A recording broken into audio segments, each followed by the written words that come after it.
Iya, baik. Bismillahirrahmanirrahim. Assalamualaikum warahmatullahi wabarakatuh. Waalaikumsalam warahmatullahi wabarakatuh. Iya, dan selamat pagi untuk adik-adik semuanya. Alhamdulillahirrahmanirrahim. Pagi ini kita masih diberi kesempatan, kesehatan untuk mengikuti mata kuliah kita pada pagi hari ini ya. Semoga apa yang kita lakukan dapat menjadi berkah dan bermanfaat untuk orang banyak ke depannya. Iya, jadi ini sebenarnya mata kuliah apa sih? Sitohistoteknologi itu merupakan mata kuliah yang membahas tentang macam-macam sel dan jaringan, serta metode pembuatan preparat, baik yang sitologi maupun histologi. Mulai dari fiksasi, preparasi sampel, sampai dengan pewarnaan. Untuk apa? Untuk mendeteksi secara dini atau mendiagnosis suatu penyakit. Jadi mata kuliah ini sebenarnya tidak jauh dari materi tentang sel, kemudian tentang jaringan, ya, bukan tentang bagaimana kita mau mendiagnosa ya, karena itu memang kewenangannya dokter. Di sini yang sebagai kewenangan oleh ATLM itu adalah hanya membuat preparat. Jadi bagaimana kita memastikan preparat yang kita buat itu berkualitas baik, sehingga nantinya dokter yang berwenang bisa mendiagnosis penyakit tersebut. Ya, jadi dari preparat yang kita buat, preparat itu seperti apa sih? Nah, seperti ini. Ya, jadi kalau kita lihat di mikroskop, bentuknya itu beraneka ragam. Ya, ini nanti dokter patologi anatomi yang membaca. Ini sebenarnya penyakit apa, kemudian cara pengobatannya bagaimana. Ya. Tapi yang bertugas untuk membuat preparat itu adalah ATLM. Tujuan pembelajarannya apa ya? Jadi yang pertama, mahasiswa diharapkan memiliki pemahaman tentang macam-macam sel dan jaringan serta metode pembuatan preparat, ya, baik preparat sitologi maupun preparat histologi. Ya, sebelumnya adik-adik tahu sitologi itu apa? Baru dengar, Ibu. Baru dengar ya tentang sitologi ya. Jadi sitologi itu adalah ilmu yang mempelajari tentang sel. Ya, kalau histologi itu adalah ilmu yang mempelajari tentang jaringan. Jadi di sini kita mempelajari keduanya, baik sel maupun jaringan. Untuk apa? Untuk bisa mendeteksi baik secara dini, artinya sebelum suatu penyakit itu menjadi penyakit yang lebih ganas, ataupun penyakit tersebut sudah ganas, tinggal kita mau tentukan sudah stadium berapa. Ya, jadi itu tujuan pembelajaran yang pertama, memiliki pemahaman. Kemudian yang kedua adalah memiliki keterampilan, ya, karena selain teori kita juga akan nanti mengadakan praktikum. Jadi di praktikum tersebut mahasiswa diharapkan sudah memiliki keterampilan dalam proses pembuatan preparat, ya, karena ini nanti yang menjadi kompetensi ATLM, yaitu membuat preparat sitologi dan juga preparat histologi. Ya, adapun dalam proses pembuatan preparat ini ada banyak tahapan yang akan kita lalui, mulai dari fiksasi, kemudian bagaimana sampel tersebut dipreparasi, disiapkan, sampai pewarnaan. Jadi inti dari mata kuliah kita kali ini tuh tidak lepas dari ini, fiksasi, preparasi, dan pewarnaan.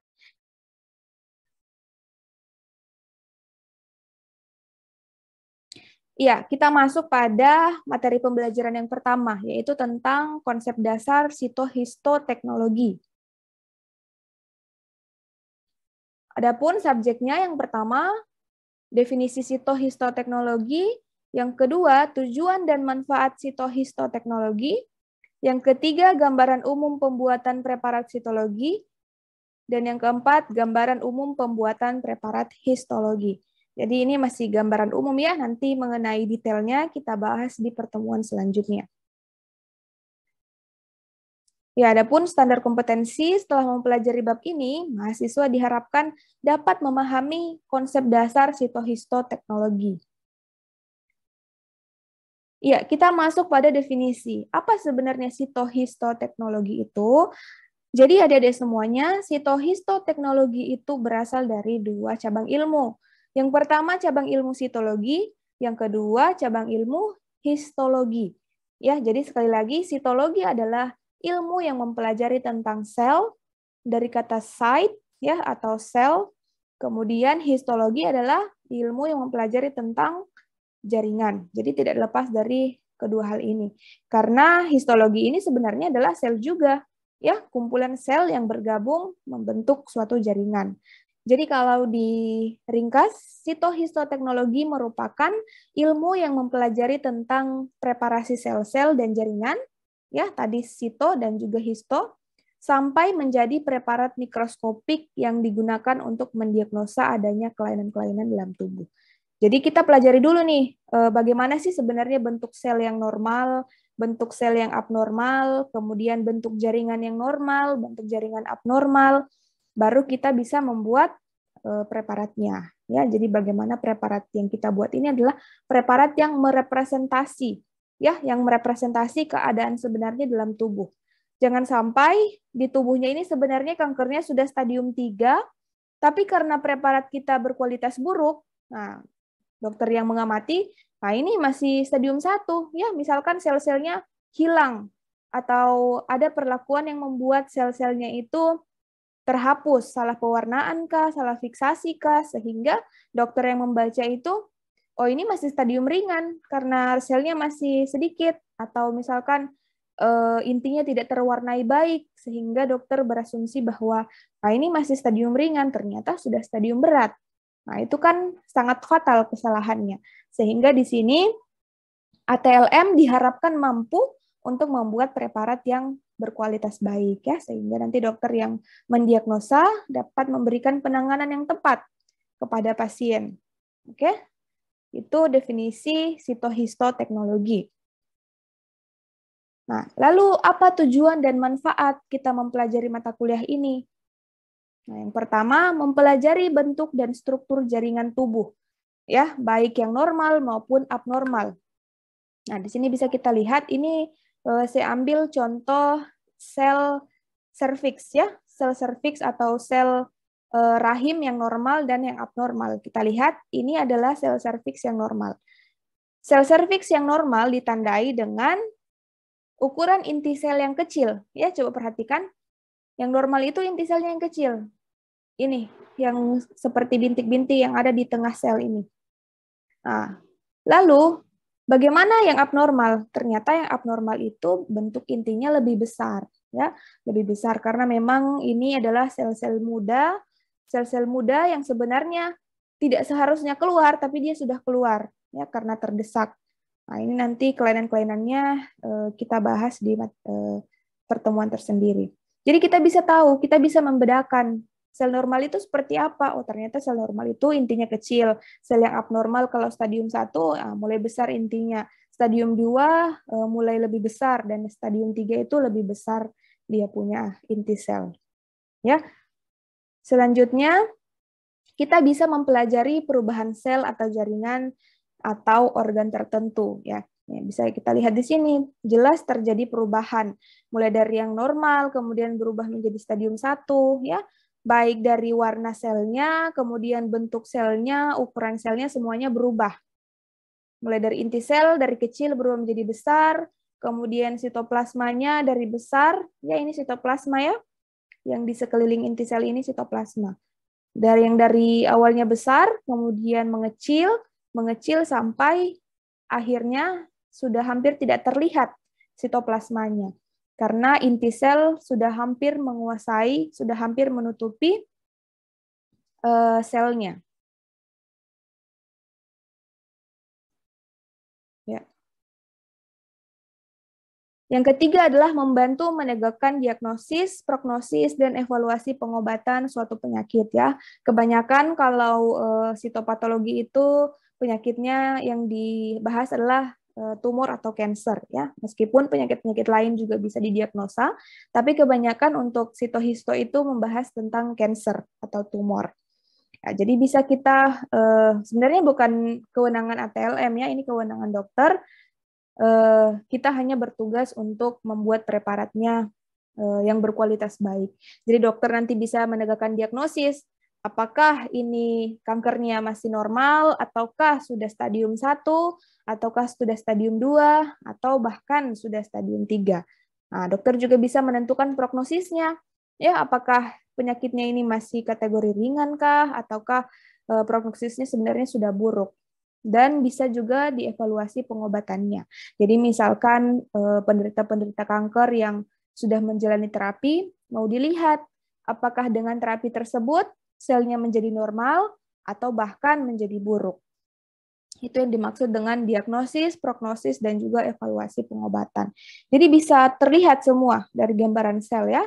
Jadi sebenarnya apapun yang ada dalam tubuh itu bisa kita diagnosa hanya dari melihat bentuk sel dan juga jaringannya. Dan yang terakhir, manfaat yang terakhir adalah digunakan pada riset terkait sel dan jaringan. Ini sebenarnya banyak sekali ya riset yang memanfaatkan teknik sitohisto. Karena memang banyak penyakit yang bisa kita deteksi dari teknik ini.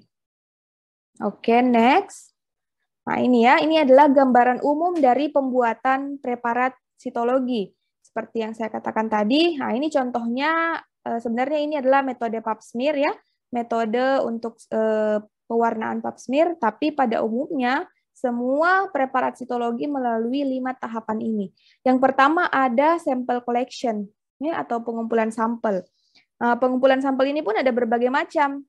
Ada yang secara spontan, ada yang secara mekanik. Yang secara spontan itu adalah sampel yang mudah didapatkan tanpa perlu adanya usaha yang tanpa perlu ada usaha yang terlalu berat ya, seperti misalkan sampel urin ya, sampel urin itu kan tidak perlu teknik khusus untuk mengeluarkannya. Kemudian sampel sputum. Nah, ada juga sampel-sampel yang harus dengan cara mekanik ya, seperti ini, pap smear yang diambil dari permukaan rahim. Kemudian ada juga yang didapatkan dengan teknik aspirasi. Nah, ini biasanya menggunakan suntik ya, suntik ataupun endoskopi yang masuk ke dalam tubuh. Selanjutnya setelah pengumpulan sampel ada yang namanya smearing ya. Smearing ini adalah pemulasan di atas slide. Jadi bagaimana sampel yang kita dapatkan itu kita oles di atas slide. Ini juga ada banyak tekniknya.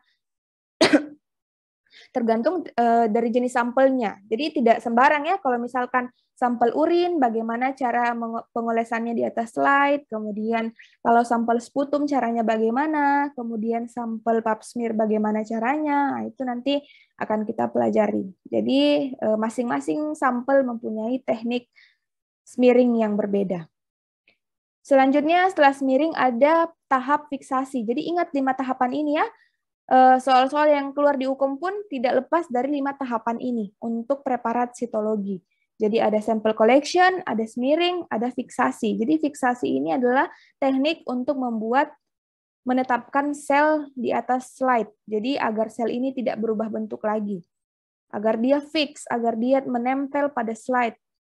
Karena kan biasanya kalau kita tidak melakukan fiksasi, sel-sel yang sudah kita oles di atas slide ini biasanya akan luntur, akan hilang dengan pencucian ya, baik pencucian maupun pewarnaan dia akan hilang. Oleh karenanya kita harus melakukan yang namanya fiksasi. Jadi membuat sampel menjadi fix di atas slide. Setelah fiksasi, tahap selanjutnya untuk preparat sitologi adalah proses pewarnaan. Ya, jadi kalau dia sudah fix di atas slide, baru bisa diwarnai. Kalau tanpa fiksasi, pada saat proses pewarnaan bisa saja selnya akan luntur, sel-selnya akan hilang dari slide dan tidak ada yang bisa kita amati di bawah mikroskop. Nah, ini adalah kesalahan yang fatal. Jadi fiksasi, ingat kita harus melalui tahap fiksasi. Dan fiksasi ini pun ada bermacam-macam ya, ada bermacam-macam cairannya. Nah, itu juga tergantung dengan sel jenis selnya. Teknik fiksasinya pun ada berbagai macam, ada teknik basah, fiksasi basah, ada fiksasi kering, ada juga fiksasi yang spray, dan lain-lain. Nanti kita akan pelajari. Selanjutnya, setelah fiksasi adalah pewarnaan. Ya, untuk pewarnaan sitologi, itu biasanya menggunakan pewarnaan Papa Nicolau, meskipun beberapa ada yang menggunakan pewarnaan Giemsa dan juga pewarnaan Wright atau pewarnaan Wright Giemsa.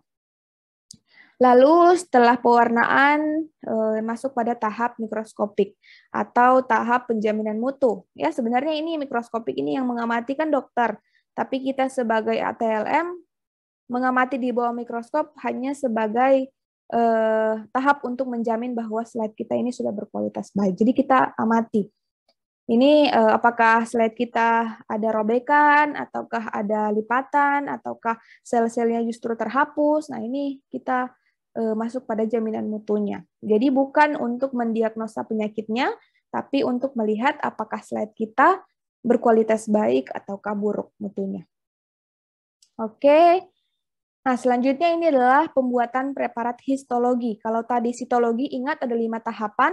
Tahapan yang pertama tadi apa? Untuk preparat sitologi? Ada apa tadi yang pertama? Pengumpulan sampel, Bu. Pengumpulan sampel. Kemudian yang kedua? Semining. Smearing ya, atau pengolesan di atas slide. Yang ketiga? Fiksasi. Fiksasi. Ya, setelah fix, kemudian tahap selanjutnya? Pewarnaan. Pewarnaan. Setelah pewarnaan? Mikroskopik. Baru mikroskopik. Ya, ingat 5 tahapan itu, karena itu nanti yang akan keluar di soal-soal UKOM. Oke, selanjutnya preparat histologi. Nah, kalau preparat histologi ini agak lebih panjang lagi tahapannya. Ya, karena memang dia itu berasal dari jaringan, yang mana kita tahu jaringan ini padat. Ya, jadi tidak serta-merta jaringan yang padat ini langsung kita taruh di bawah mikroskop, tentu tidak akan kelihatan. Jadi harus melalui beberapa perlakuan atau beberapa tahapan sampai akhirnya jaringan tersebut bisa kita amati. Nah, yang pertama itu ada yang namanya biopsi atau nekropsi. Jadi biopsi atau nekropsi ini adalah proses pengumpulan sampel yang ada dalam tubuh, ya baik tubuh itu masih hidup atau yang disebut dengan biopsi, atau tubuh tersebut sudah mati yang disebut nekropsi. Ini biasanya untuk proses-proses otopsi ya. Proses-proses otopsi itu kan mayatnya pasiennya sudah meninggal. Jadi kita ambil dari pasien yang sudah jaringan yang sudah mati. Dan juga biopsi. Misalkan kita mau tahu penyebab kematiannya ini sebenarnya apa sih? Apakah karena penyakit ataukah karena adanya pembunuhan, racun? Nah, ini bisa kita tahu dari nekropsi. Jadi jaringannya kita ambil lalu kita amati di bawah mikroskop. Sebenarnya apa penyebab kematiannya? Jadi setelah dibiopsi diambil jaringannya lalu masuk pada tahap fiksasi. Ya, jadi tahap kedua dari pembuatan preparat histologi adalah fiksasi. Jadi bagaimana jaringan ini kita buat awet, ya, kita buat awet karena bagaimanapun juga sel dan jaringan ketika keluar dari tubuh metabolismenya itu masih berjalan, ya, karena selnya itu masih hidup. Karena metabolismenya berjalan, diikuti tidak adanya asupan nutrisi, ya, sudah tidak ada asupan nutrisi ya karena memang sudah keluar dari tubuh, maka selnya bisa menjadi mati dan busuk, dimakan oleh mikroorganisme. Oleh karena itu, fiksasi ini bertujuan agar memperlambat metabolisme tersebut, sehingga jaringannya ini bisa menjadi awet, bisa bertahan sampai 5 tahun, ya, tanpa merubah struktur maupun morfologi jaringan tersebut. Jadi, ketika keluar dari tubuh, ya bentuknya akan tetap sama, seperti apa yang ada dalam tubuh, seperti ketika masih hidup, tidak berubah, karena memang dihambat metabolismenya. Tapi kalau tidak melalui fiksasi, ya bisa saja jaringannya menjadi busuk dan tidak representatif, tidak yang kita amati tidak sesuai lagi seperti ketika di dalam tubuh. Jadi itu tahapan kedua. Tahapan ketiga adalah dehidrasi. Ya, dehidrasi ini adalah proses pengeluaran cairan fiksasi. Ya, jadi setelah difiksasi, cairan fiksasi dalam jaringan ini harus kita keluarkan dengan cara apa? Dengan cara dehidrasi. Dehidrasi ini adalah tahapan ketiga setelah fiksasi. Bertujuan untuk menghilangkan cairan fiksasi. Karena bagaimanapun juga di cairan fiksasi ini masih mengandung air. Ya, meskipun beberapa ada yang mengandung alkohol, formalin, dan lain-lain, tapi masih ada kandungan airnya. Sehingga pada tahap dehidrasi ini bertujuan untuk mengeluarkan cairan yang ada pada cairan fiksasi ini. Jadi nanti diharapkan setelah dehidrasi, jaringannya sudah bebas dari cairan, ya, sehingga bisa masuk pada tahap selanjutnya, yaitu tahap clearing. Clearing ini adalah tahap pembeningan. Jadi kalau dehidrasi adalah tahap untuk pengeluaran cairan fiksasi, maka clearing adalah tahap untuk pengeluaran apa?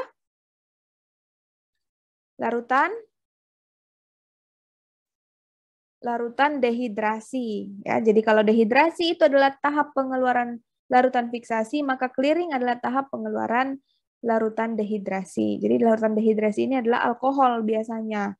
Alkohol itu kan bisa mengikat air, ya. Jadi nanti jaringannya sudah kehilangan air. Masuk pada clearing adalah proses penghilangan larutan dehidrasi. Jadi dibersihkan alkohol-alkohol yang masih tersimpan di dalam jaringan. Nah, setelah bebas dari alkohol, baru masuk pada tahap infiltrasi. Karena kalau jaringan masih mengandung alkohol, tidak bisa masuk pada proses infiltrasi. Ya, karena proses infiltrasi ini adalah proses pemasukan atau pembenaman lilin ke dalam jaringan.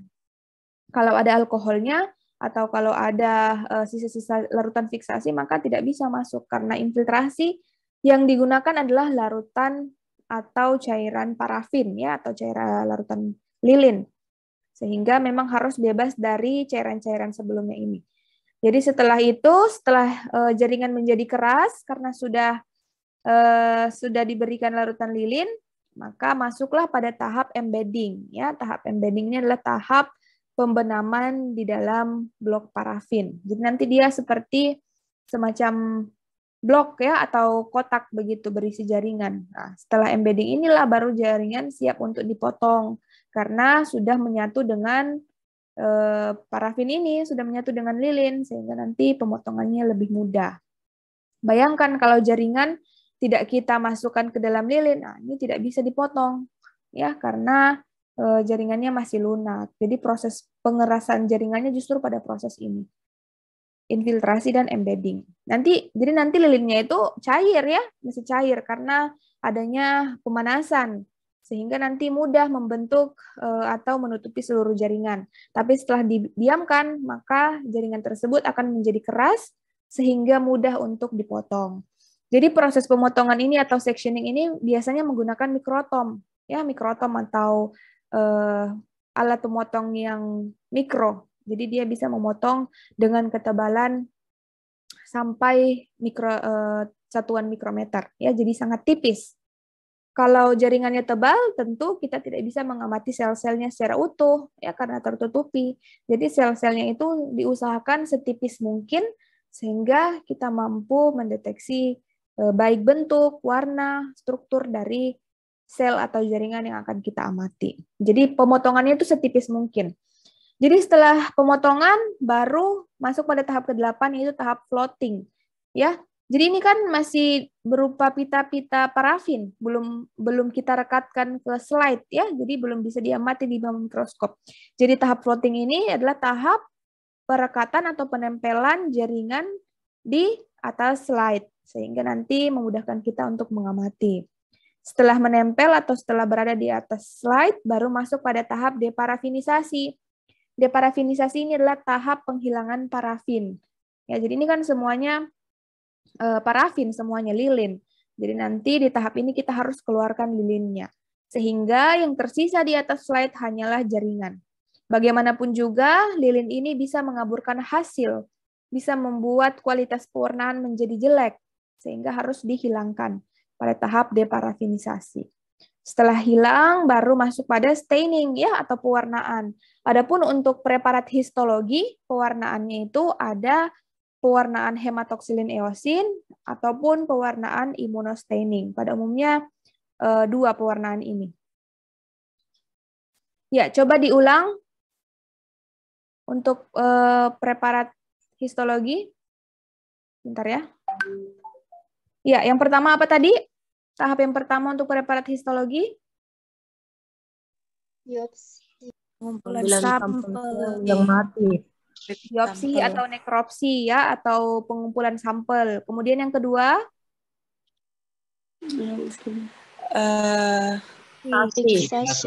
Fiksasi ya. Setelah kita peroleh jaringannya, kita buat dia menjadi awet atau kita buat dia menjadi keras sehingga mudah untuk diproses. Itulah tahap fiksasi. Setelah tahap fiksasi ada apa lagi? Dehidrasi. Dehidrasi ya. Tujuannya adalah untuk apa? Untuk menghilangkan fiksasi. Menghilangkan larutan fiksasi ya, karena larutan fiksasi ini nanti bisa mengaburkan hasil. Setelah itu, setelah dehidrasi, proses apa? Clearing ya, atau pembeningan. Tujuannya untuk menghilangkan dehidrasi. Menghilangkan larutan dehidrasi ya, karena larutan dehidrasi tidak bisa bereaksi dengan parafin, sehingga nanti hasilnya jelek. Jadi harus dihilangkan dulu larutan dehidrasinya. Setelah clearing, masuk pada tahap infiltrasi ya, atau nama lainnya impregnasi. Jadi proses pemasukan larutan parafin ke dalam sela-sela jaringan agar jaringan menjadi siap, keras untuk dipotong. Setelah infiltrasi apa lagi? Embedding ya, atau tahap pembuatan blok parafin. Ya, jadi tahap ini berguna untuk agar bagaimana pada tahap pemotongan itu nanti menghasilkan pita-pita yang berkualitas baik. Ya, setelah embedding apalagi? Sectioning atau pemotongan ya. Pemotongan ini biasanya dilakukan menggunakan alat yang namanya mikrotom. Tujuannya apa menggunakan mikrotom? Biar hasil tipis, Bu. Agar jaringannya tipis ya, karena kalau tebal tidak bisa diamati, sel-selnya menjadi menumpuk, ya pewarnaannya pun tidak akan bagus. Jadi mikrotom itu agar memperoleh slide atau preparat yang setipis mungkin sehingga hasilnya bisa kita amati dengan jelas. Setelah sectioning apa lagi? Floating ya, atau tahap menempelkan pita jaringan ke atas slide ya, agar bisa kita amati di bawah mikroskop. Setelah floating apa lagi? Deparafinisasi. Tujuannya apa?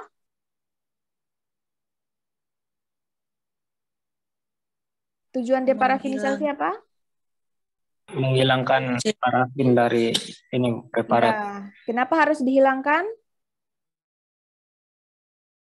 Karena bisa mengaburkan hasilnya. Bisa menghaburkan hasil. Jadi lilin-lilin itu tidak bisa berikatan dengan zat warna. Jadi nanti pewarnaannya tidak maksimal. Setelah deparafinisasi apa lagi? Yang terakhir? Immunostaining. Ya, staining ya, pada umumnya staining atau pewarnaan jaringan. Staining ini bisa dua macam untuk jaringan, bisa hematoksilin eosin, dan ini yang rutin dilakukan, bisa juga immunostaining. Jadi kalau dibilang lebih bagus yang mana, ini tergantung kebutuhan. Kalau memang kita mau melihat jenis kankernya, kemudian kita mau lihat apakah pengobatan yang diberikan ini efektif, nah, itu bisa kita menggunakan immunostaining, karena di situ terlihat semua dia punya struktur sel, kemudian apa reseptor-reseptor yang masih aktif. Nah, ini semuanya berkaitan dengan penyakit ya. Bisa lebih jelas kalau kita menggunakan pewarnaan immunostaining dibandingkan hematoksilin eosin. Kalau hematoksilin eosin ya warna jaringannya semua rata ya, ada merah, ada biru. Tapi kalau menggunakan immunostaining, nah ini warnanya bisa berbeda-beda. Tergantung reseptor mana yang diikat. Jadi tergantung antigen mana yang diikat oleh antibodi. Nah, antigen-antigen inilah yang menggambarkan adanya kelainan pada jaringan tersebut. Jadi kalau misalkan penyakit kanker, antigen apa yang aktif, nah itu bisa kita lihat dari immunostaining, warnanya bagaimana. Nah itu tergantung dari jenis pewarnaannya. Ada yang menggunakan pewarnaan kromogenik ya, atau enzim substrat, ada yang menggunakan pewarnaan fluoresen ya, jadi menggunakan mikroskop fluoresen. Nah, itu bisa lebih jelas kita ketahui mengenai detail penyakitnya. Tapi kalau hanya mau lihat jaringannya, struktur morfologi jaringannya, ya hanya bisa menggunakan hematoksilin eosin. Ya, kurang lebih seperti itu gambaran umum mengenai mata kuliah sitohistoteknologi. Insya Allah nanti minggu depan kita masuk pada materi macam-macam sel dan jaringan. Oke, sampai sini ada pertanyaan? Ya, saya rasa cukup jelas ya, karena ini baru konsep dasar. Insya Allah kita lanjutkan minggu depan. Ya, kurang dan lebihnya saya mohon maaf. Billahi taufiq wal hidayah. Wassalamualaikum warahmatullahi wabarakatuh. Waalaikumsalam warahmatullahi wabarakatuh. Terima kasih, Bu. Terima kasih, Bu.